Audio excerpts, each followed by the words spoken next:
Siapa? Ini ada di sini.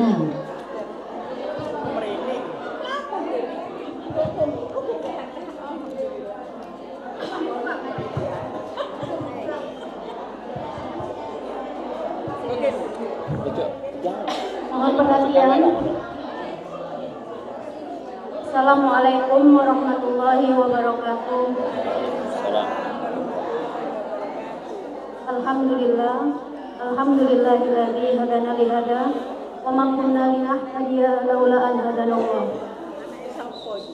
Segala puja dan puji syukur kita kehadirat Allah Subhanahu wa taala yang telah melimpahkan kepada kita rahmat serta hidayahnya sehingga kita dapat kumpul dalam acara yang insya Allah diridhoi oleh Allah. Tak lupa salawat dan salam selalu tercurah kepada junjungan Nabi besar kita Nabi Muhammad SAW, kepada para keluarga, para sahabat dan para pengikutnya hingga akhir zaman. Pertama-tama marilah kita membuka acara ini dengan membaca basmalah. Untuk acara selanjutnya yaitu pengajian inti yang akan disampaikan oleh Ustadz Taufik. Kepada Ustadz Taufik, waktu dan tempat kami persilakan.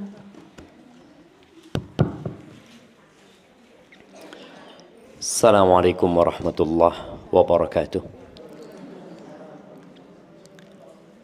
Alhamdulillah alladzi hadana li hadza wa ma kunna linahtadiya laula an hadana Allah. Segala puji bagi Allah Jalla Jalaluh yang telah memberikan petunjuknya kepada kita. Kita semua terkadang kurang mensyukuri nikmat hidayah. Padahal itulah nikmat yang paling agung yang Allah berikan kepada hamba. Kita bisa bayangkan kenapa dalam setiap sholat kita nggak berhenti di rakaat pertama mengatakan ihdinas siratal mustaqim. Di rakaat kedua kita ulangin lagi ihdinas siratal mustaqim. Karena tanpa petunjuk dari Allah kita nggak akan jadi orang baik. Man yahdillah fala mudhillalah wa may yudlil fala hadiyalah. Barang siapa yang diberi petunjuk oleh Allah, maka nggak ada yang bisa menyesatkannya. Tapi sebaliknya, barang siapa yang ditetapkan sesat oleh Allah, walaupun sejuta ustadz, 1000 doa dipanjatkan, tapi Allah mengatakan enggak, ya enggak. Allahumma salli wa sallim ala abdika wa rasulika Sayyidina wa maulana Muhammadin wa ala alihi wa ashabihi ajma'in. Ya Allah, semoga salawat dan salam, berkah dan nikmat senantiasa Engkau curahkan untuk hamba kekasih-Mu, untuk baginda Nabi kita Muhammad alaihi salatu wassalam, untuk keluarga beliau, untuk istri-istri beliau, untuk putra-putri beliau dan untuk seluruh sahabat Nabi. Semoga Allah meridhai kita bersama mereka. Amma ba'd. Pagi hari ini kita akan berbicara tentang akhlak Rasul sallallahu alaihi wasallam. Tapi sebelumnya ana kepingin tanya, kapan Rasulullah SAW meninggal dunia? Ana mau kasih hadiah, ada banyak hadiah di depan ana ini. Nah, silahkan. Kapan Rasulullah SAW meninggal dunia? Iya, lengkap ya. Kapan itu? Kapan waktunya, harinya, bulannya, tahunnya? Nah, taib 12 Rabiul Awal tahun 11 Hijriah, Masya Allah. Nggak nyontek? Hah? Bener nggak nyontek? Allahu Akbar, betul. Kasihkan hadiahnya.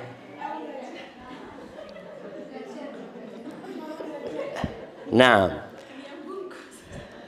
yang bungkus dapat hadiah sendiri, alhamdulillah.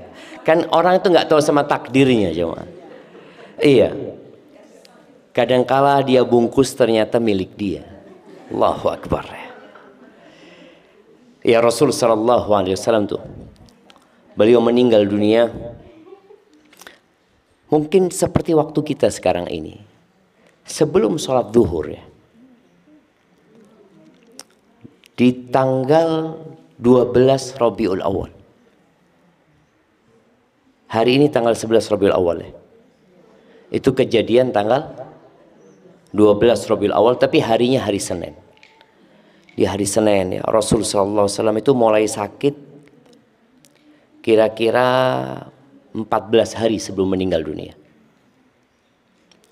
Sejak Isya malam Jumat. Jadi kalau Isya malam Jumat itu tanggal berapa? Senin tanggal 12. Tanggal 12 Seninnya, Ahad tanggal 11, Sabtu tanggal 10, tanggal 9. Jadi malam tanggal 9 Isya itu para sahabat Nabi nungguin Nabi SAW. Lalu beliau mengatakan, asallan nas, orang-orang udah sholat. Kata para sahabat, hum yantadhirunak ya Rasulullah. Mereka sedang menunggumu ya Rasulullah. Kata Nabi SAW, siapkan air, kata dia. Nabi mau mandi, akhirnya Nabi duduk di bak itu disiramin ya, dengan air dari 7 kendi. Beliau supaya seger gitu. Beliau bangun pingsan SAW. Beliau sadar mengatakan, asallan nas. Orang-orang udah sholat, kata dia. Hum yantadhirunak ya Rasulullah. Mereka nungguin engkau ya Rasulullah. Nabi kemudian berusaha untuk disiram supaya beliau seger ya. Supaya kita tahu, Nabi itu capek hidup di dunia. Jadi kalau sebagian kita merasa lelah hidupnya ya. Orang yang paling lelah hidupnya itu Nabi kita Muhammad SAW. Asyaddun nasi bala'an al-anbiya. Orang yang paling berat balaknya itu para nabi. Beliau akhirnya nggak bisa sholat. Beliau sakit parah. Beliau alaihi salatu wassalam mengatakan, muru Abu Bakar falyusalli bina, suruh Abu Bakar sholat. Akhirnya Abu Bakar sholat jadi imam ya. Hari Jumat 5 waktu Nabi alaihi salatu wassalam nggak bisa ke masjid. Hari Sabtu full, beliau juga nggak bisa ke masjid. Hari Ahad full, para sahabat berkunjung ya, menyenguk Nabi SAW ya. Nabi nggak bisa bangun gitu, bangun aja nggak bisa alaihi salatu wassalam. Padahal beliau itu orang yang paling dicintai Allah ya.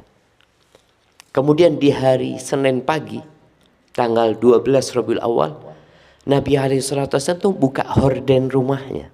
Pintunya dibuka. Nabi ngelihat orang-orang sedang sholat subuh. Itu kata para sahabat. Ketika Nabi SAW buka itu sitar seperti rembulan di malam purnama. Terang ya, sahabat senang sekali. Sampai para sahabat yang sholat hampir lupa kalau mereka sedang sholat. Abu Bakar mau mundur. Karena dipikir Nabi SAW akan keluar untuk menjadi imam ya. Tapi ternyata Nabi SAW melambaikan tangannya, memberikan tanda agar mereka menyelesaikan sholatnya. Sudah. Mereka sholat, para sahabat bergembira jemaah. Mereka melihat Nabi SAW sudah sehat. Dan subhanallah, selesai sholat subuh, Abu Bakar Siddiq radhiyallahu ta'ala anhu datang menjumpai Nabi SAW. Dia mengatakan, ya Rasulullah, al-yawm yawm kharijah. Kata Abu Bakar punya istri di awali sana. Anaknya Kharijah. Abu Bakar kata, ya Rasulullah, ini waktunya Kharijah. Apakah aku di sini menunggumu atau aku berangkat ke sana? Kata Nabi SAW, kau berangkat, kata dia. Karena dilihat Rasulullah SAW udah seger gitu loh. Tapi ternyata subuh itu adalah subuh terakhir para sahabat melihat Nabi SAW dalam kondisi hidup. Apa tugas kita nih? sebagai umatnya Rasul sallallahu alaihi wasallam. Gelap gulita kota Madinah waktu meninggal Nabi SAW. Gelap gulita. Fatimah itu tanya kepada Anas ya, kalian gimana perasaan kalian waktu mengubur Nabi SAW? Kita tahu ya, kalau orang dikubur itu setelah dimasukkan jasadnya, kemudian kalau di sini dikasih kayu ya, kalau di sana dikasih batu bata, kemudian setelah itu diinjek-injek kuburannya. Fatimah tanya, gimana perasaan kalian? Kata mereka, gimana? Yang mereka kubur ini kekasih mereka. Yang mereka kubur ini Khalilur Rahman, kekasihnya Allah yang Maha Pengasih gitu. Tapi ya udah, kata Anas, nggak bisa dia menggambarkan bagaimana perasaannya. Tugas kita adalah melanjutkan perjuangan Nabi alaihi salatu wassalam ya. Bagaimana ya para ummahat ya, ibu-ibu ini, para wanita muslimah ini bisa melanjutkan perjuangannya Aisyah. Aisyah ditinggal mati Nabi SAW, umurnya 17 tahun. Bayangin ya, seorang perempuan umur 17 tahun nggak boleh nikah dia. Jadi istri-istri Nabi itu nggak boleh nikah. Dan Aisyah juga nggak punya anak gitu. Orang kan kadang-kadang nggak nikah tapi punya anak akan sibuk dengan anak-anaknya. Tapi ternyata memang sudah Allah bikin seperti itu agar Aisyah bisa menyampaikan ilmu lebih luas lagi.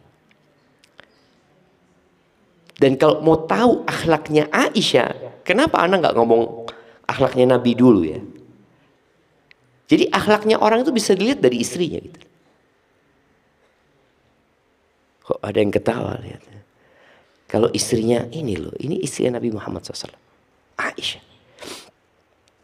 Aisyah itu kalau punya fulus nggak pernah disimpan, nggak pernah disimpan.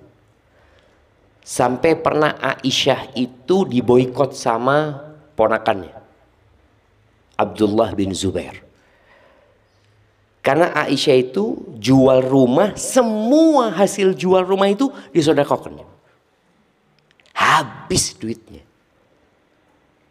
Dan pernah suatu sore ketika Aisyah sedang puasa hari itu, tahu-tahu ada pengemis ya.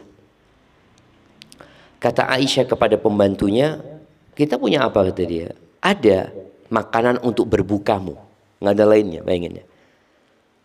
Ya udah kasihkan, katanya. Loh, kalau dikasihkan kau buka apa gitu loh? Ya udah kasihkan, kata dia. Akhirnya dikasihkan.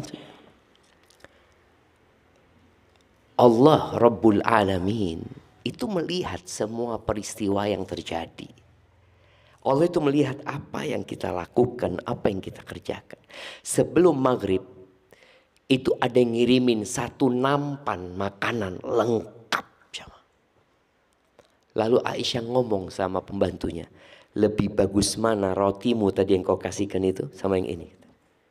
Ya lebih bagus ini. Aisyah itu puasa sunnah sepanjang hidupnya. Jadi bukan puasa Senin Kemis ya. Setiap hari kecuali hari-hari yang dilarang. Memang ada khilaf di antara para ulama apakah boleh puasa dahr namanya. Sebagian membolehkan asalkan di hari-hari terlarang dia nggak puasa. Seperti Idul Fitri, Idul Adha, hari-hari tasyrik ya. Itu Aisyah radhiyallahu taala anha. Siapa yang mendidik Aisyah seperti itu? Bapaknya Abu Bakar dan suaminya Rasulullah sallallahu alaihi wasallam. Kalau bicara akhlak Nabi alaihi salatu wasallam, penduduk Mekah itu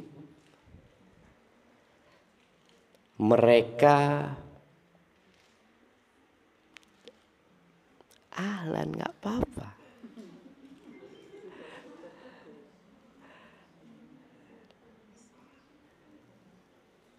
Penduduk Mekah itu menggelari Nabi Muhammad SAW setelah beliau berdakwah dengan beberapa gelar. Iya. Beberapa gelar yang buruk, yang tidak pantas untuk diucapkan, tapi mereka lakukan itu agar orang-orang tidak mendekat kepada Nabi Muhammad SAW. Sebutkan 5 gelar buruk yang diberikan orang musyrikin kepada Nabi kita Muhammad SAW. Nah, 5 ya. Ana minta 5 supaya antum tahu kalau antum disebut, kalau emak-emak dikatakan seperti itu suaminya gimana rasanya.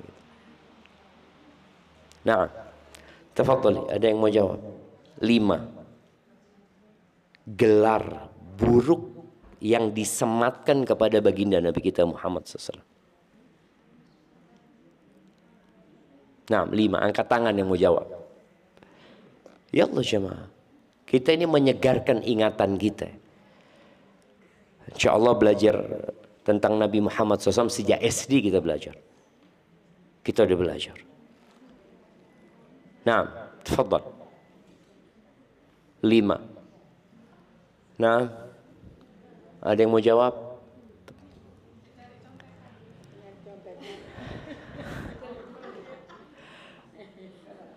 Ya Allah jemaah. Nah, oke, ana turunkan jadi 4. Oke, 3. 3 berarti hadiahnya dikurangi. Tidak tahu ya. Tafadhali. Majnun. Nah. Apa? Pendusta. Pendusta, pembohong yang berdoa.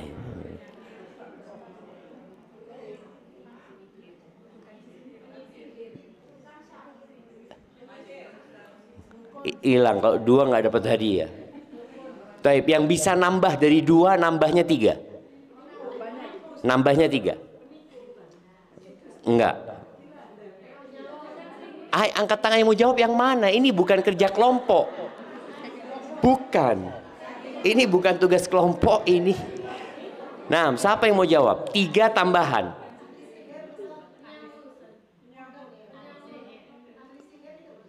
Iya, dapat dari mana ini? Ini kerja kelompok ini dapatnya ini. Nah, iya sebutkan 3 tambahan. Penyamun. Ya kayaknya kasih yang 3 aja dah apa sudah. Penyamun itu perampok ya. Enggak. Mereka nyebutkan Nabi SAW majnun. Gimana kalau ada orang yang ngomong sama ibu-ibu, suami ibu itu majnun, orang gila. Supaya tahu perasaannya Khadijah ketika mendampingi Nabi SAW. Dikatakan sahir, penyihir. Dan kita tahu penyihir ini memisahkan antara anak sama orang tua, memisahkan suami istri ya. Dikatakan tadi kadzab ya. Nabi SAW. Dikatakan kahin. Kahin itu dukun paranormal ya. So, dikatakan syair, penyair Nabi SAW. Makanya Nabi SAW menghadapi itu, ia sakit hati loh coba. Siapa yang gak sakit hati? Sampai Allah Azza wa Jalla mengatakan, walaqad na'lamu annaka yadhiqu sadruka bima yaqulun. Kata Allah, kami tahu dadamu jadi sempit gara-gara omongan orang itu. Nabi punya perasaan. Beliau orang yang terhormat. Selama 40 tahun beliau hidup digelari Al-Amin. Semua orang menghormati Nabi SAW. Tapi ketika beliau mengajak orang berubah menjadi lebih baik, Al-Amin hilang. Tapi sebenarnya ucapan orang-orang musyrikin terhadap Nabi SAW, bohong mereka. Mereka tahu Nabi nggak pernah berbohong. Sampai pernah datang seseorang bertanya kepada Abu Jahal. Dia tanya, wahai paman, kata dia, apakah Muhammad itu berbohong, kata dia, mengaku Nabi, kata dia. Kata Abu Jahal, enggak. Kata Abu Jahal, ma jarrabna alaihi kadziban. Kita tidak pernah ada pengalaman dia bohong, enggak ada. Enggak ada cerita dia bohong. Tapi masalahnya apa Abu Jahal tidak menerima? Karena dia sombong aja. Dia nggak mau tahu-tahu ada orang yang lebih dari dia. Kalau dulu dia hanya pemuda Nabi Muhammad. Sekarang kalau jadi nabi, ya dia di atas semuanya. Maka Allah Azza wa Jalla mengatakan di surat Al-Qalam ya, Nun wal qalami wa ma yasturun. Ma anta bi ni'mati rabbika. Ya ayatnya gitu. Nun wal qalami wa ma yasturun. Ma anta bi ni'mati rabbika bi majnun. Engkau enggak gila dengan nikmat yang Allah berikan kepadamu. Engkau mendapatkan wahyu, engkau enggak gila. Nabi enggak pernah bela dirinya. Tapi beliau butuh hiburan. Siapa yang menghibur beliau? Allah langsung yang menghibur beliau. Ma anta bi ni'mati rabbika bi majnun. Lalu Allah katakan, wa innaka la'ala khuluqin azim. Engkau benar-benar berada di atas akhlak yang agung. Engkau berakhlak mulia gitu loh. Ketika orang-orang mendustakanmu, mereka sebenarnya membohongi diri mereka sendiri. Maka kalau bicara akhlak Nabi alaihi salatu wassalam, ada orang-orang yang datang ya ke rumahnya Aisyah tadi. Ya mereka ingin tahu gimana sih akhlaknya Nabi sallallahu alaihi wasallam ya. Kalau mungkin di luar banyak orang yang tahu, kelihatan. Tapi kalau bicara akhlaknya seseorang di rumah, maka yang paling tahu siapa? Istrinya. Dan yang paling tahu dengan akhlaknya istri siapa? Suaminya. Dan siapa? Dan pembantunya. Ibu-ibu kalau mau tahu ibu-ibu ini baik apa enggak, kalau pembantunya sering ganti-ganti, berarti ada masalah. Enggak usah, pembantunya yang bermasalah. Iya, kita mengakunya seperti itu. Kalau sekali oke, dua kali oke, 3 kali pembantumu ganti, berarti kau yang bermasalah. Enggak, anak nggak mau pakai, anak ganti yang keempat. Loh, hendaklah orang introspeksi diri gitu. Nabi SAW, Anas bin Malik 10 tahun jadi pelayannya Nabi SAW. 10 tahun. Dan dia bocah kecil. Kenapa Anda perlu sampaikan Anas itu bocah kecil? Karena kita sama anak-anak itu biasanya lepas gitu loh. Tapi kalau sama orang tua ya nggak enak, jaim, jaga image. Jadi sama anak-anak nggak ada. Dan Anas memberikan pujian kepada Nabi SAW. Istri-istri Nabi SAW. Istri Nabi bukan satu. Tapi semua istri Nabi SAW memberikan pujian kepada Rasul SAW. Nggak ada manusia yang paling indah yang pernah menginjakkan kakinya di muka bumi ini. Dan bumi ini bangga ya, pernah diinjak oleh Rasul SAW. Ceritanya Sa'ad bin Hisham bin Amir. Dia datang ke rumahnya Aisyah radhiyallahu taala anha. Dia mau tanya, kayak apa sih perilaku Nabi SAW di rumah gitu loh. Seperti apa karakter Rasul sallallahu alaihi wasallam? Kata Aisyah radhiyallahu taala anha, "Alasta taqra'ul Qur'an?" Engkau baca Quran? Iya, aku baca Quran. Fa inna khuluqa Nabiillah SAW kana al-Quran. Jadi kalau engkau mau tahu akhlak Nabi SAW, ya Quran itu loh. Engkau baca Quran dari awal sampai akhir, itu akhlaknya Nabi SAW. Sa'ad bin Hisham yang bertanya kepada Aisyah pertanyaan ini. Pertanyaan ini benar-benar berdampak kepada diri. Sampai dia mengatakan, fahamamtu an akum wala as'al ahadan an syai'. Aku berkeinginan untuk bangun dari tempat itu dan aku tidak akan bertanya kepada siapapun tentang apapun. Cukup sudah seakan-akan. Kita kan diperintahkan mencontoh Nabi SAW ya. Laqad kana lakum fi Rasulillahi uswatun hasanah. Dan subhanallah Nabi SAW itu yang banyak duduk dekat beliau itu ya laki-laki. Maka datang seorang wanita kepada Rasulullah SAW mengatakan, ya Rasulullah, laki-laki ini menguasai engkau, kata dia. Kapan kita perempuan ini dapat waktu khusus? Akhirnya Nabi SAW mengatakan, udah di rumahnya fulan. Kalian kumpul di rumahnya fulan, hari fulan jam sekian aku akan datang. Nabi datang memberikan pendidikan kepada wanita-wanita itu. Dan para sahabat wanita kalau dapat nasihat itu berusaha untuk langsung diamalkan. Dan ini yang kadangkala kurang dari kita. Anak ingat, mungkin 10 tahun yang lalu ya, anak pernah isi kajian di Al-Muhsinat. Al-Muhsinat ini sejak tahun berapa ada?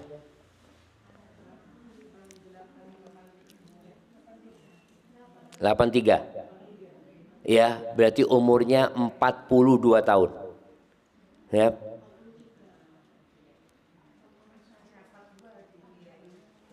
Ya apa ceritanya? Kalau 83 berarti umurnya 42. Betul. Nah, 42 tahun. Siapa yang ikut kajian Al-Musnad 42 tahun? Satu. Ini sudah profesor semua seharusnya. Iya.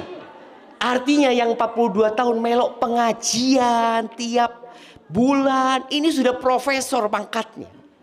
Tapi coba tanyakan, berapa banyak hadis yang dihafal?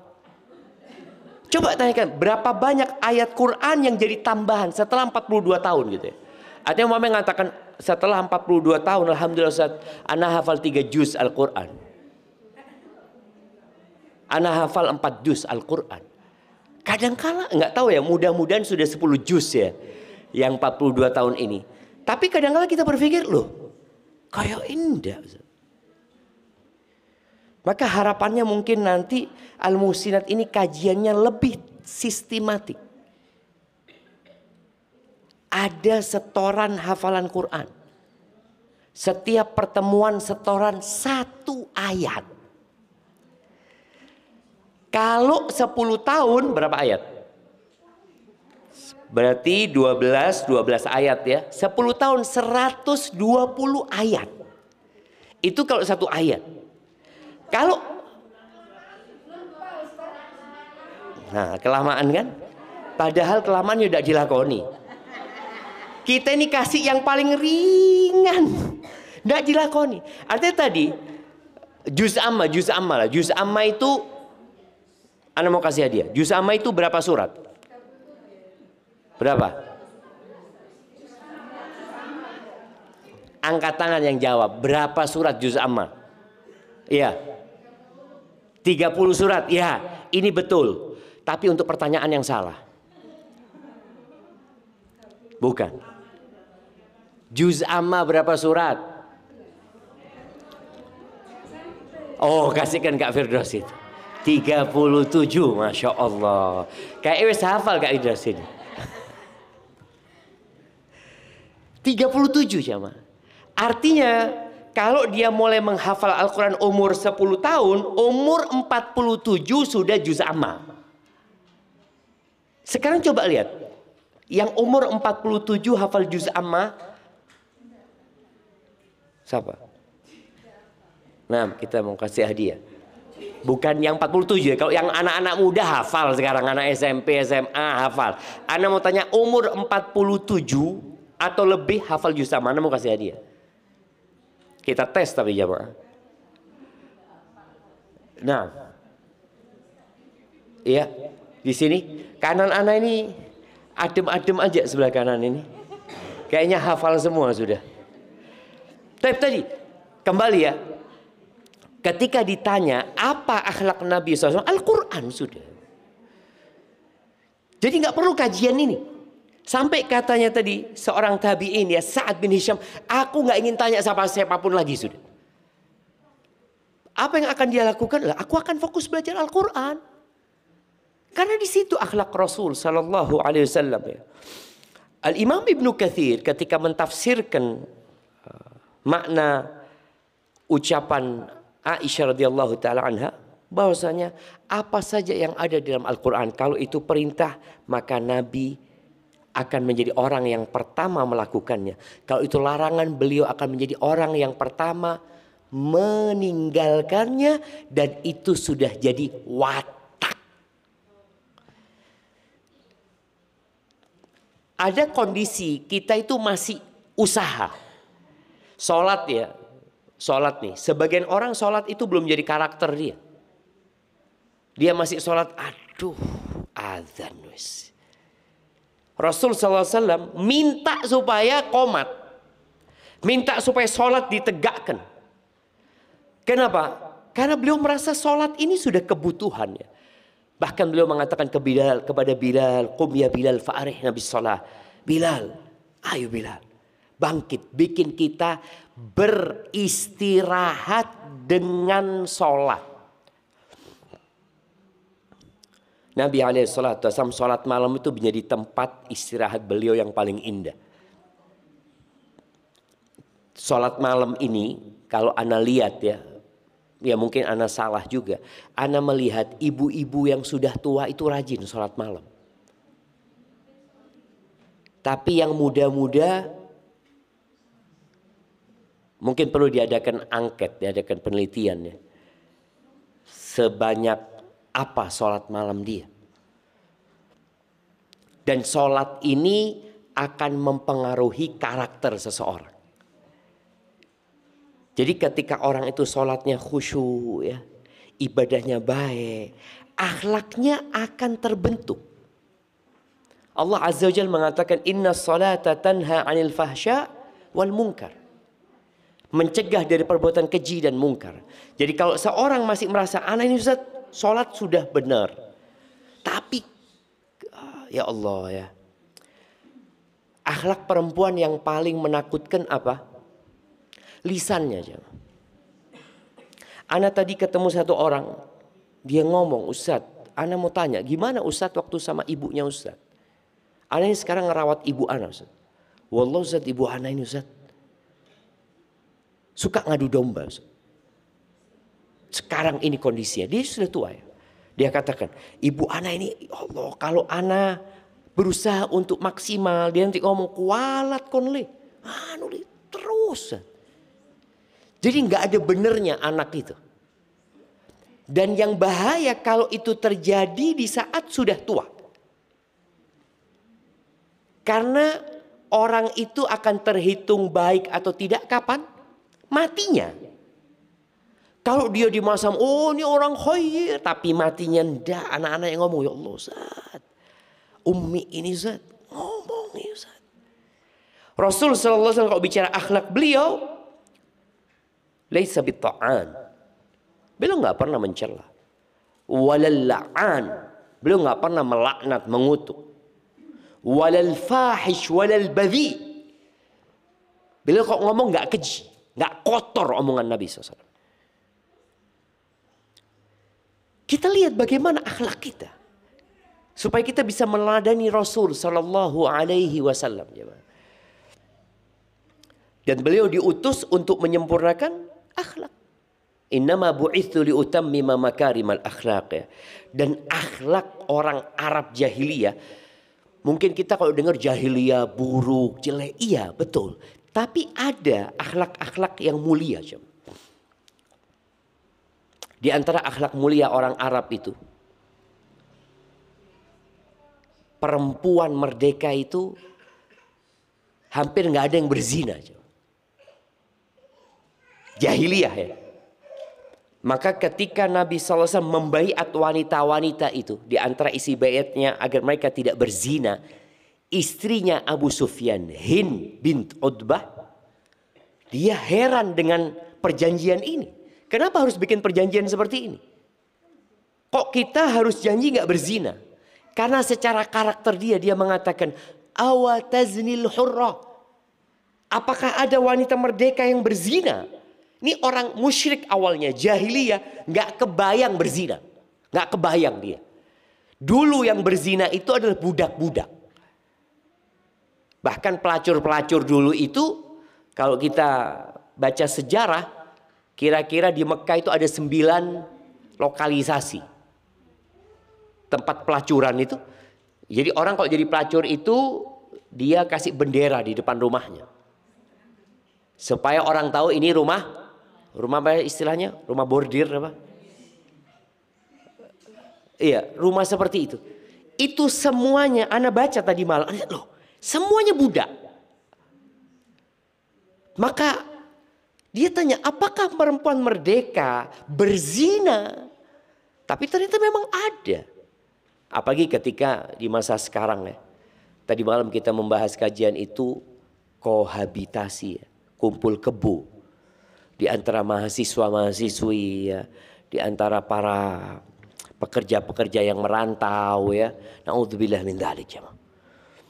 Jadi Nabi alaihi salatu wassalam beliau diutus untuk menyempurnakan akhlak.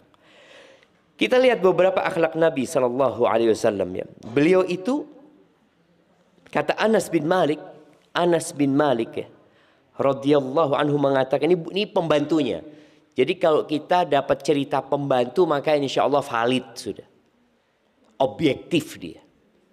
Kata dia, ma ra'aitu rajulan iltaqama udhuna Rasulillah SAW fayudahi ra'sah. Aku nggak pernah ngelihat ada orang ngomong sama Nabi SAW. Iltaqam itu seakan-akan mau menyergap telinganya Nabi SAW. Dia ngomong sama Nabi SAW, fayunahi ra'sah. Lalu Nabi SAW memindah kepalanya. Nggak pernah. Jadi ada orang ngomong didengerin sama Nabi SAW. Sampai orang itu yang pergi. Wa ma ra'aitu rajulan akhadha biyadihi fataraka yadah. Dan aku nggak pernah ngelihat ada orang yang pegang tangannya Nabi SAW. Dia ingin digandeng Nabi SAW. Dia datang gandeng tangannya Nabi SAW. Kemudian Nabi yang melepasnya, nggak pernah. Sampai orang itu yang melepas tangannya. Itu bagaimana Nabi bermuamalah dengan orang-orang jemaah. Kemudian kalau bicara mendidik, karena ibu-ibu ini adalah pendidik ya. Pendidik yang kadang-kala nggak sabaran menghadapi anaknya, kemudian yang keluar umpatan, diilo-ilo no anaknya.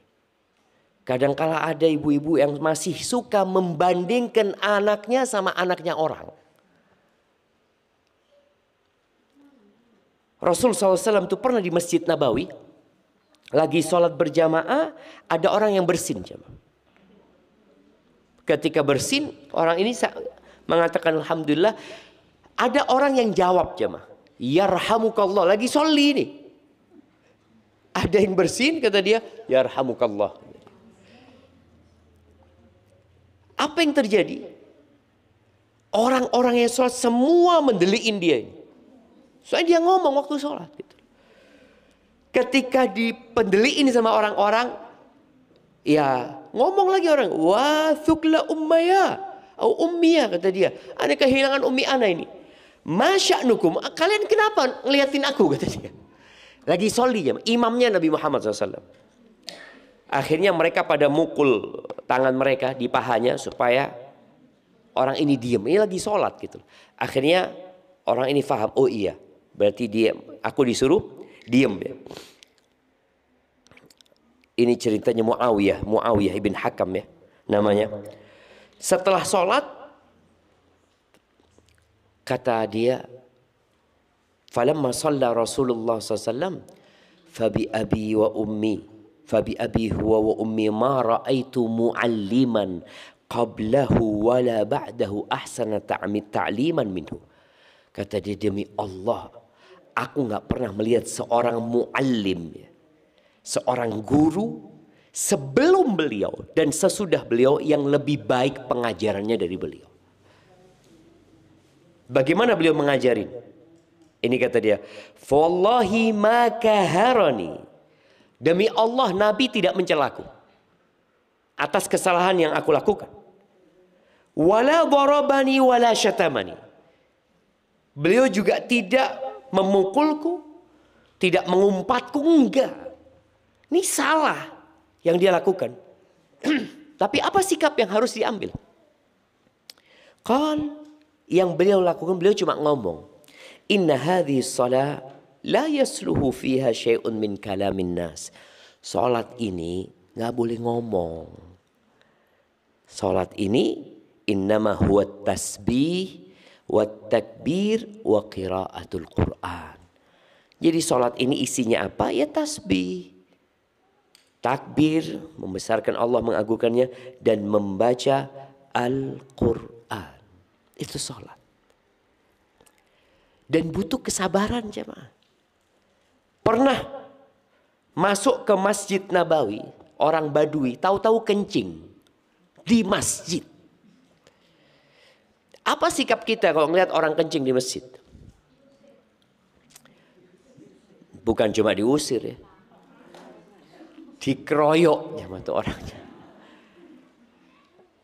Terkadang ya, ini karena kita hidup di dunia maya, kebanyakan kita kalau ada orang ngomong salah, gerudukan nyerang. Komennya itu netizen ini langsung, wah ini kayak gini, nggak pernah belajar, nggak ngerti apa-apa, terus ya mah. Kenapa harus terjadi itu? Ini orang kencing di Masjid Nabawi, bukan masjid apa mukhlisin apa mukhlasin, enggak. Masjid Nabawi yang dikencingin. Datang langsung tahu-tahu buka sarungnya, kencingnya mah. Itu sahabat ribut cuma.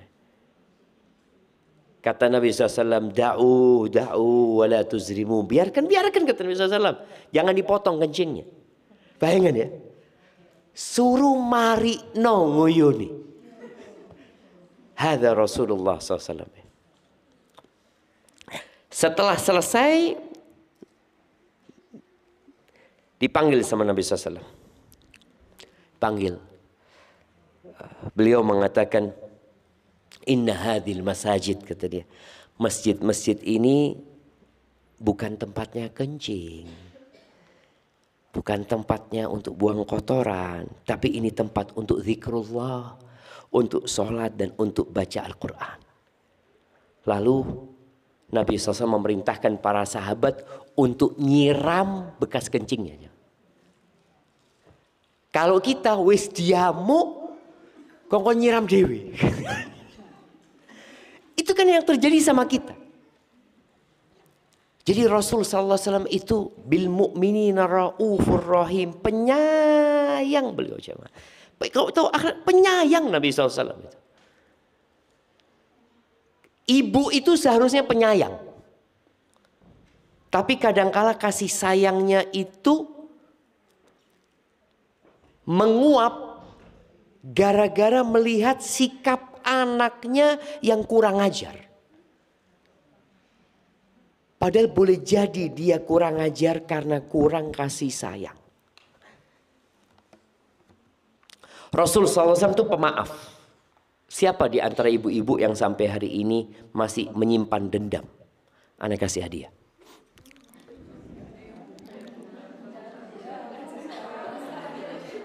Nah, jemaah, masih menyimpan loro hati. Oh no, oh no. Ana mau kasih hadiah. Tidak ada yang ngaku. Kita itu sulit memaafkan jemaah. Sulit memaafkan. Nabi SAW ya, Allah Azza wa Jalla mengatakan di surat Ali Imran ya, di ayat 159, Allah mengatakan fabima rahmatin minallahi lintalahum. Atas dasar rahmat Allah kepadamu, engkau jadi lembut sama mereka. Walau kunta faddan ghalidhal qalbi lan faddu min hawlik. Kalau engkau keras, kalau engkau kasar dan keras hatinya, orang akan kabur meninggalkan engkau. Kita ini kadang-kala pura-pura baik kalau di depan orang, jangan. Maka tadi Anda sampaikan, yang paling tahu kita baik apa bukan orang di rumah kita. Kita ini kalau ketemu sahib, oh ketawa, ahlan, kefal, bukan khair fulan ya. Padahal kata pembantunya, na'udzubillah, kau tidak cepat mati majikanku gitu. Loh, jangan sampai didoakan cepat mati sama pembantunya gitu kan. Baik. Kata Allah Azza wa Jal, fa'fu anhu. Ini perintah dari Allah. Engkau maafkan mereka. Jadi orang yang menyakiti Nabi SAW, orang yang mengatakan engkau gila, engkau penyair, dukun, maafkan mereka. Wastaghfir lahum. Jangan cuma dimaafkan, tapi engkau berdoa minta sama Allah supaya mereka diampuni. Bayangin jamaah. Ini orang bikin kita sakit hati, nyala-nyala sama kita, kita suruh maafkan, lalu kita berdoa, ya Allah ampuni fulan. Yang ada biasanya doa jelek kita. Mudah-mudahan tabrakan nih, tidak mulai. Kadang-kadang seperti itu. Ini Nabi SAW diperintahkan untuk memohonkan ampun buat mereka. Selesai cukup? Enggak, belum. Wasyawirhum fil amri. Ajak mereka musyawarah. Loh kok iso sih seloro hati? Kita suruh musyawarah sama dia. Artinya kita disuruh dekat sama orang itu. Kejadian ketika Nabi SAW ke Taif, ya. Kisah yang insya Allah kita masih ingat ya. Beliau SAW berangkat ke Taif berdakwah jalan kaki dari Mekah ke Taif. Entah berapa hari perjalanan, naik gunung, terjal jalannya bersama Zaid bin Harithah. Sampai sana beliau datang ke 3 pemimpin. Beliau berusaha untuk mendakwain pemimpinnya dulu nih. Harapannya kalau pemimpinnya masuk Islam, insya Allah anak buahnya masuk Islam. Ternyata 3 pemimpin ini menolak dakwah Nabi SAW. Lalu Nabi SAW memohon kepada mereka, kalau kalian menolakku, tolong jangan ya ngomporin orang gitu loh. Jangan ngomong woro-woro sama orang aku kesini. Karena Nabi SAW tetap mau berdakwah di rumah penduduk gitu loh. Tapi ternyata sama 3 orang ini diumumkan kedatangan Nabi SAW. Kemudian 3 orang ini memprovokasi penduduk Taif. Nabi diusir setelah 10 hari di Taif. SAW dilemparin batu. Bayangin ya, mereka itu bikin 2 soft kayak gini ya. 2 soft. Kayak karnaval lah kalau kita lihat ya, kanan kiri ya. Nabi jalan di tengah SAW sama mereka dilemparin batu. Seperti anjing diusir. Itu Nabi kita Muhammad SAW. Berdarah-darah Nabi SAW. Nabi nggak kebal. Nabi manusia biasa. Zaid bin Harith yang melindungi kepala Nabi SAW bocor kepalanya. Dilemparin batu SAW. Setelah peristiwa itu, datang malaikat Jibril bersama malaikat penjaga gunung. Kata Jibril alaihissalam, innallaha qad sami'a maqulata qaumika lak. Allah telah mendengar jalla jalaluh omongan kaummu kepadamu. Dan Allah sudah utus malaikat penjaga gunung ini. Lita'murahu bima syi'ta. Engkau suruh dia apa saja mau, dia akan lakukan. Nabi diam alaihissalatu wassalam. Sama malaikat penjaga gunung ini ditawari jemaah supaya tidak usah mikir gitu. In syi'ta an utbiqa alaihimul akhsyabin. Kalau engkau mau, aku timpakan 2 gunung itu kepada mereka. Biar mati semuanya mereka. Kata Nabi SAW, la, enggak. Bal arju ayyukhrijallah min aslabihim man ya'budullah wa la yusyrik bihi syai'an. Enggak, aku berharap Allah keluarkan dari sulbi-sulbi mereka generasi yang mentauhidkan Allah dan tidak menyekutukan Allah dengan sesuatu apapun. Artinya bayangkan Nabi SAW tidak ingin mereka itu binasa. Nabi ingin mereka jadi orang-orang baik sallallahu alaihi wasallam. Coba kita kalau sakit hati sama orang, biasanya kita akan sakit hati sama orang itu, sama orang tuanya, sama anaknya, sama sandalnya sakit hati. Kalau kita lihat sandalnya, aduh, ono di kene fulani, lungguh di fulana lagi. Oh di jero, aku tak lungguh di kene. Jadi dia nggak akan ketemu jam. Kalau sakit hati, tapi Nabi alaihissalatu memaafkan. Kejadian ini tahun 10 kenabian. 3 tahun sebelum hijrahnya Nabi SAW. 8 tahun kemudian, enggak. Bukan 8 tahun kemudian. 11 tahun kemudian. Di tahun ke-8 Hijriah, Nabi SAW menaklukkan kota Mekah. Kemudian berangkat ke Taif. Taif itu bertahan. Terjadi sedikit ya lempar-lemparan panah ya. Ada sahabat yang terluka. Akhirnya para sahabat berkata kepada Nabi SAW, "Ya Rasulullah, ud'ullaha ala Thaqif." Wahai Rasulullah, doakan kehancuran buat Thaqif. Yang dulu pernah mengusirmu. Yang sekarang mereka nggak mau tunduk kepadamu. Ud'ullaha ala Thaqif. Nabi SAW angkat tangan berdoa. Para sahabat mengatakan binasa Thaqif ini. Nabi mengatakan, Allahumma hdi Thaqif wa'tini bihim. Ya Allah, berikan hidayah kepada Thaqif dan datangkan mereka kepadaku. 11 tahun gak berubah sikapnya. Beliau tetap memaafkan mereka. Gak ada sedikit dendam, ini pernah nyakiti aku, ini pernah ini. Gak ada. Dan kita kadang-kala memaafkan karena gak mampu. Ada orang memaafkan karena gak mampu balas dendam. Maka biasanya tadi kita disakitin sama orang, kemudian kita tidak iso bales, biasanya akan berubah menjadi kedengkian. Jadi iri dan dengki ini berbeda. Iri itu kadang-kala kita nggak ada urusan sama orang, cuma ngelihat dia bajunya bagus, kepingin ya opo kok iso. Tapi kalau dengki ini biasanya penyebabnya karena kebencian.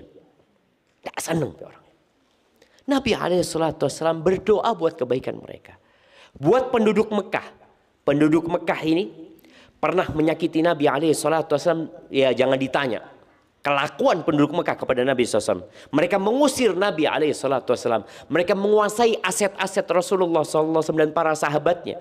Mereka pernah memboikot Nabi SAW bersama Bani Hashim selama 3 tahun. Sampai sahabat makan daun. Mereka membunuh paman Nabi SAW ketika perang Uhud. Ketika Nabi SAW sampai ke Mekah, menaklukkan kota Mekah. Nabi masuk ke kota Mekah itu naik ontanya dengan surban penutup kepalanya warna hitam. Sambil menundukkan pandangannya. Kepalanya ditundukkan sampai dadanya itu hampir menyentuh pelana ontanya. Beliau membaca firman Allah, Inna fatahna laka fatham mubina. Beliau baca firman Allah itu. Beliau nggak congkak, beliau nggak sombong. Karena beliau sudah menguasai kota Mekah. Beliau tawadhu alaihi salatu wassalam. Ketika penduduk Mekah jumlahnya 2000. Yang laki-laki ya. Yang bisa perang dikumpulkan. Di depan Masjidil Haram. Nabi SAW bertanya kepada mereka, Ma dhannukum bi? Prasangka kalian apa kepada aku? Kira-kira hukuman apa yang aku akan berikan kepada kalian? Mungkin seperti itu maknanya. Apa prasangka kalian kepada aku? Kata mereka, Akhun karim, wabnu akhin karim. Engkau adalah saudara yang mulia dan anak saudara yang mulia. Artinya mereka yang mencela, yang menghujat Nabi SAW, mereka semua bohong.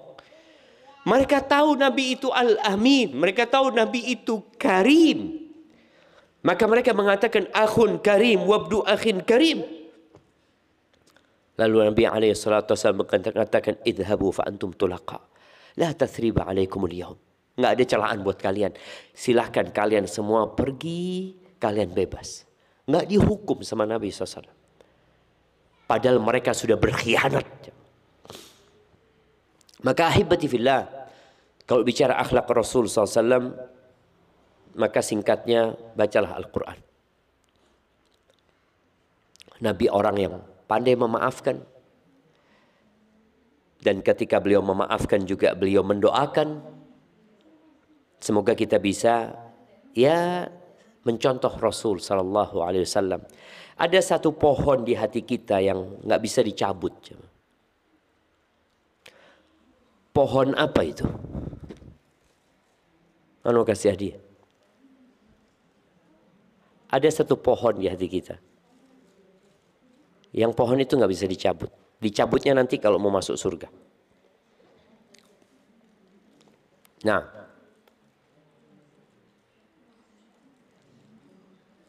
iya ibu-ibu. Ada. Hampir semua orang lah ada pohon itu.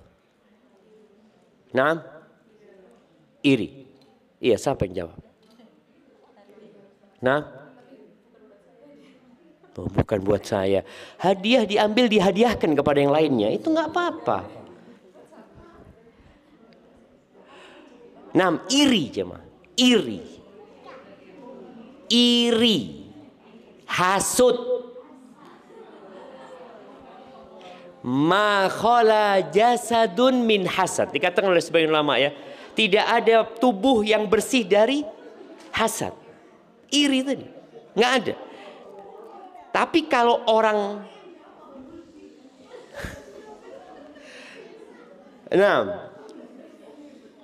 nggak ada. Jadi hampir semua tubuh ada tadi hasad itu. Itu bakal dicabut nanti kalau masuk surga. Allah Azza Jalla mengatakan wa naza'na ma fi sudurihim min ghillin ikhwanan ala sururin mutaqabilin. Kami akan cabut kedengkian atau iri dari hati mereka. Mereka akan duduk bersaudara. Soalnya kalau masih ada iri di surga, nggak ada kebahagiaan. Nggak akan ada kebahagiaan. Ngelihat engkau dari surga tingkat berapa? Oh, ana alhamdulillah di tingkat sekian gitu loh. Waduh, aku kok nggak di sana. Kalau ada iri, selesai. Maka iri itu dicabut nantinya.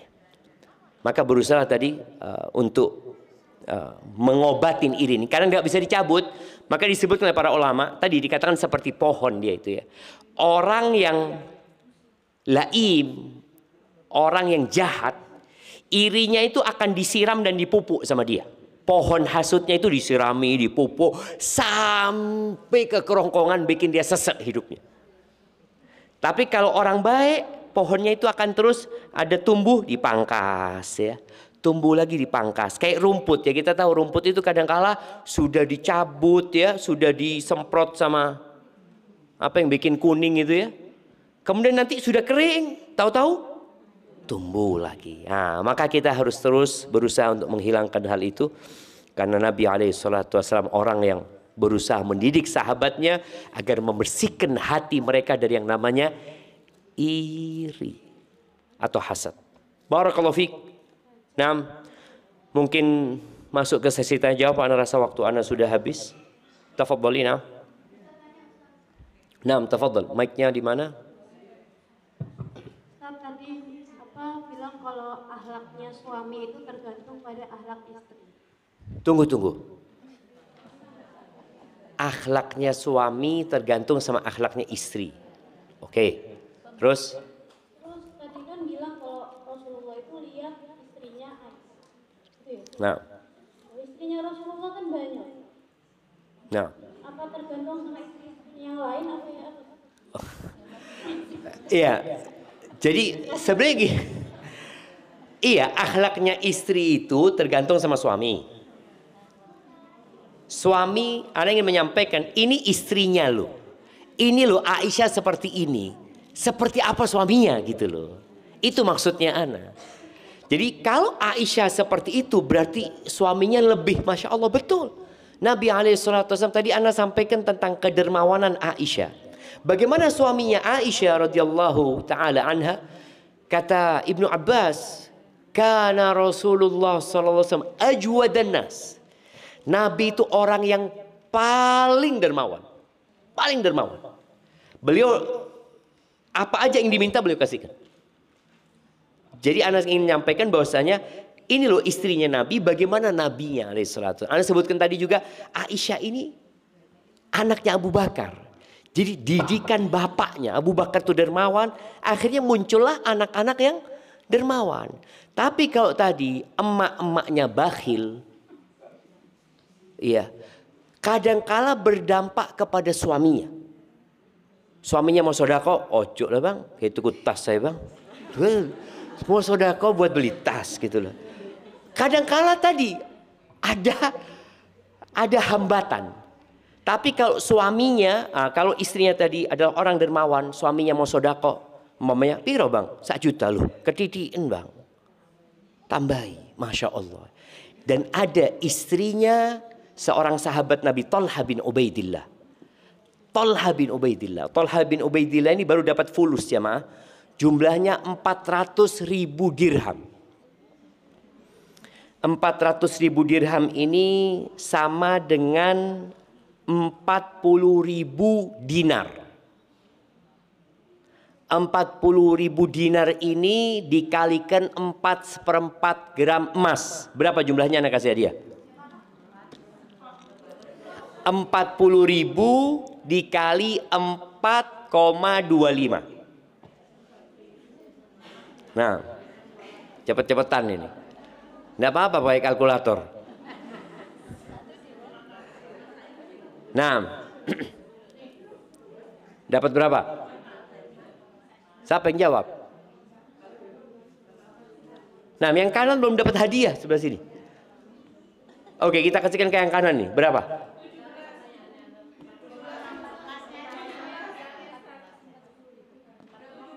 $17 apa?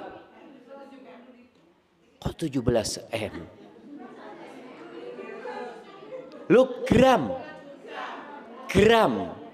Kan tadi Anda 4,25 gram emas. 17 gram. Kok iso sih? 17.000 gram. Berarti 17 kilo. Loh, iya. Kira-kira betul seperti itu. 17.000. Iya, kamu kasih hadiahnya. 17, anggap 17 kilo emas. Berapa juta jamaah? Berapa M itu? Kok 8 M? Apa sih? Ya, 10-nya aja sudah hampir 20 M. Ya kira-kira 30 M. Itu, ini dengarkan ceritanya dulu, belum selesai. Thalha ini dapat fulus segitu, nggak bisa tidur jamaah. Dia keluar masuk rumahnya ya. Karena dia berjual aset. Bingung, ditanya sama harimnya. Bang, kenapa bang, kata dia. Ngomong, Ana baru dapat fulus kayak gini, kata dia. Bingung Ana, kata dia. Kau kepingin gak bingung bang? Kata, iya, kata dia. Ya apa caranya? Engkau panggil pembantu-pembantumu bang. Engkau bagi no duitmu. Itu dipanggil pembantunya. Kirimkan ke rumahnya fulan. Kirimkan ke rumahnya fulan. Terus sampai pagi sampai entek. 17 kilo itu entek. Kira-kira kalau kita mikiri, waduh rugi Ustaz. Nah, tapi tadi ya, memang tadi istri yang soleha akan berdampak kepada suaminya, akan berdampak kepada suaminya. Ya seperti itu kira-kira. Barakallahu fik. Nah ini ada pertanyaan lagi, mic-nya kasihkan. Loh, ternyata sudah ada yang pegang mic di situ. Nah, tafadhali. Oh, keluar dari konteks ini Ustaz ya. Nah. Ada yang tanya kemana, dia itu punya anak kecil, tapi dia kepingin sholat duha. Tapi dia itu ngomong boleh tidak. Kan biasanya sholat, karena anak sendiri kalau sholat duha itu kan dua, sesuai entah mau 4, 6, 8, ya sampai 12. Dia bilang dia kepingin mengerjakan sholat duha itu 12, tapi dia karena punya anak kecil, dia itu pingin ambilnya 4 gitu. Boleh nggak? Begitupun juga sholat malam, tahajud. Terus masalah witir, itu mana yang lebih afdal, 2 atau 3? Nah, barakallahu fiik. Iya, berkaitan dengan sholat sunnah ini, yang lebih utama adalah 2 ya. Walaupun bicara sholat sunnah 4 rakaat, ada riwayat seperti yang hadis yang mengatakan rahimallahu rajulan shalla qabla al-asri arba'an. Allah merahmati seorang yang sholat sebelum asar 4 rakaat.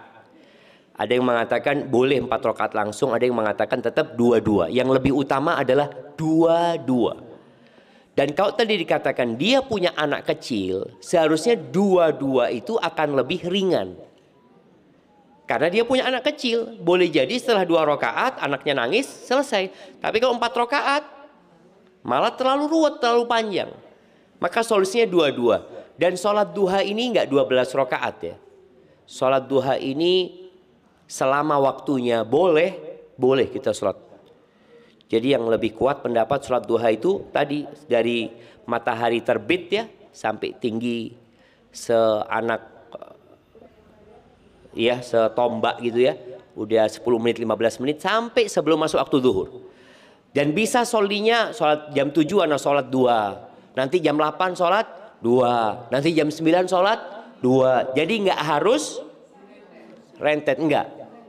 Selama waktunya masih boleh, berarti boleh kita sholat ya.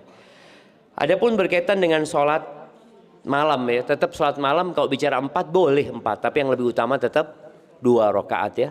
Yang lebih utama karena itulah yang diucapkan oleh Nabi alaihi salatu wassalam. Adapun witir bebas sebenarnya. Nabi alaihi salatu wassalam pernah melakukan semua itu. Nabi pernah witir jamaah 9 rakaat. 8 rakaat ini nggak tahiyat, nggak tasyahud. Terakhir di 8 tasyahud, salam kemudian nambah 1. Pernah beliau 7, pernah beliau 5 langsung seperti itu. Jadi boleh witir itu. Kalau tadi dikatakan kita fahamnya witir itu cuma kan 2, 1 apa 3 gitu ya. Enggak, boleh 5, boleh 7, boleh 9. Kalau yang 11 itu jadinya sholat malam tadi nantinya. 2, 2, 2, 2 kemudian ditutup dengan witir. Baik, barakallahu fikum. Fadhal Kak Nuh. Nah.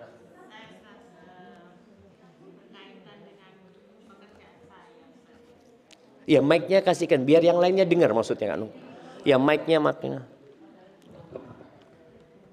Makasih Ustadz, berkaitan mungkin dengan pekerjaan saya sedikit ya, ada kaitannya. Saya ini dapat pesanan Ustadz untuk acara misalnya akad nikah atau lamaran, dan yang kemarin ini masuk lamaran.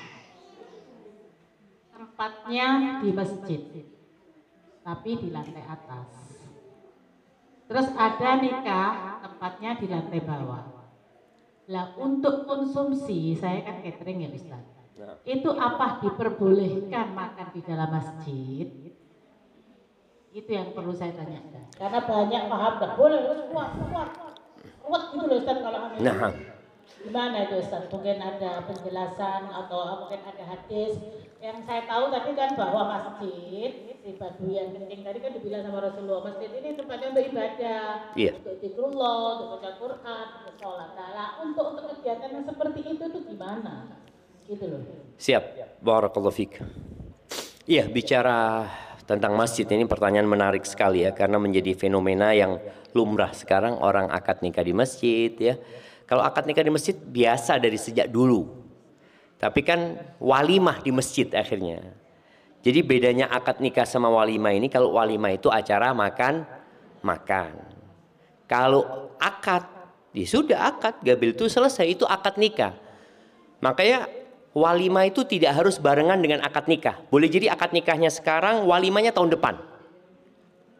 Bisa jadi. Jadi dia akadnya sudah sah. Tapi walimahnya tahun depan lah, ngelengi disik.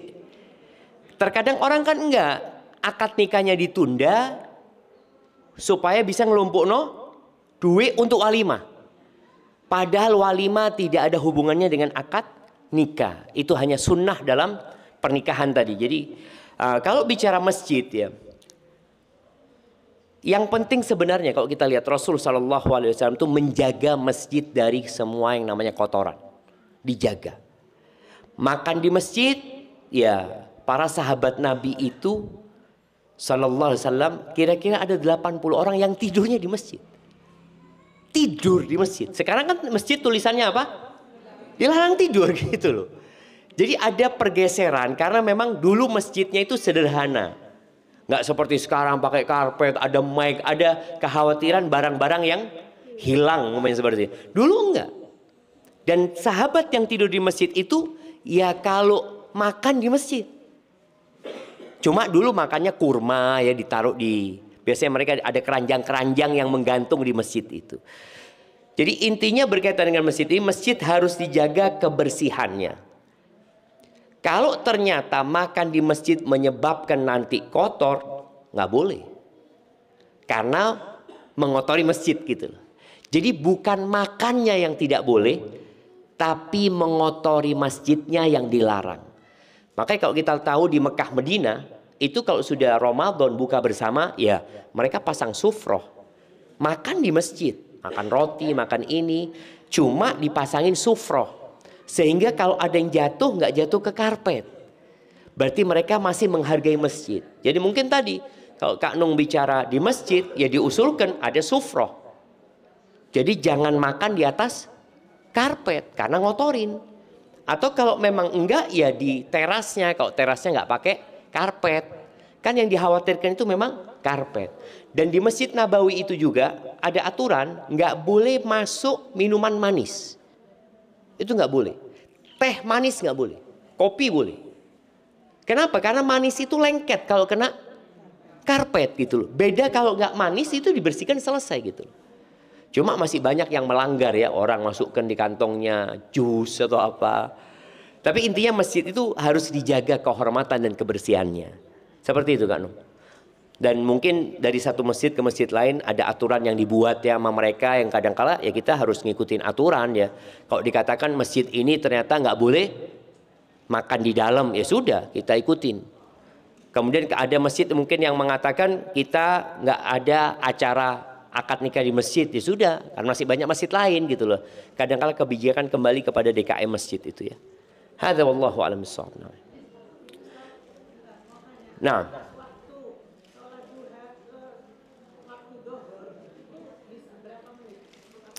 ya kira-kira kita tahu berakhir ada waktu larangan sholat. Waktu larangan sholat itu ketika matahari di tengah. Nah, jadi antara ya boleh disebut mungkin 10 menit 15 menit sebelum waktu zuhur itu matahari sedang ada di tengah, karena masuk waktu zuhur itu ketika matahari tergelincir ya, seperti itu ya, kira-kira tadi 10 menit 15 menit lah. Jadi kalau sudah 15 menit sebelum zuhur lebih baik kita tahan supaya nggak sedang sholat matahari sedang di tengah ya, seperti itu. Tapi itu mungkin Ana nggak tahu waktunya sampai kapan. Tapi sepertinya sudah cukup. Yang perlu dilakukan jamaah, bagaimana mengamalkan ilmu yang kita pelajari. Ana mau kasih doa sama jamaah ini. Tolong doa ini dihafalin. Ya, doa ini diajarkan Nabi Muhammad SAW dalam hadis yang diriwayatkan oleh Al-Hakim. Doanya itu bunyinya Allahumma anfa'ni bima 'allamtani. Ayo bareng-bareng. Allahumma anfa'ni. Lah lemes gini. Allahumma anfa'ni bima 'allamtani wa 'allimni ma yanfa'uni wa zidni ilman. Siapa yang hafal Ana kasih hadiah. Oh, ini hadiah paling berat ini jemaah. Nah, hai jemaah. Oke, kita yang kedua. Ya, Allahumma anfa'ni bima 'allamtani wa 'allimni ma yanfa'uni wa zidni ilman. Yang artinya ya Allah berikan manfaat buat aku atas apa yang kau ajarkan kepada aku. Dan ajarkan kepada aku yang bermanfaat buat aku. Dan tambahkan buat aku ilmu. Yang hafal. Apa? Wah, artinya enggak. Fadhal. Yang keras. Mic, kasihkan mic. Allahumma anfa'ni bima 'allamtani wa 'allimni bima yanfa'uni Wa 'allimni ma yanfa'uni. Wa 'allimni ma yanfa'uni wa zidni ilman. Ahsanti, barakallahu fikum. Kirimkan hadiahnya. Taib itu jadi doa, tolong dihafal. Kalau nanti ini tolong siapa ke anunya, pengurusnya ini. Iya, pengurusnya bulan depan ketika kajian nggak boleh masuk kecuali setoran hafalan ini. Loh iya. Kabeh, maksudnya di depan kan masuk orang satu-satu masuknya, nggak ada masuk gerudukan. Wah, nggak datang itulah berarti kan memang akhirnya ilmunya nggak bermanfaat gitu loh. Harapan ana jangan sampai doa ini cuma sekedar ya wis mari Ustadz mari loh, enggak. Nanti pekan apa kan sebulan sekali kajian ini, setengah bulan sekali, apalagi setengah sebulan sekali tadi.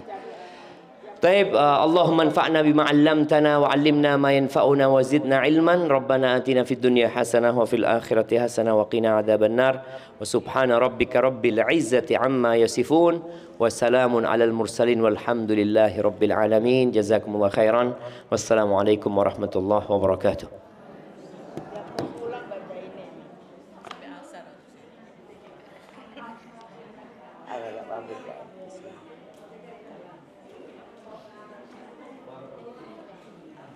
Ya, tiap kali mulai pakai itu.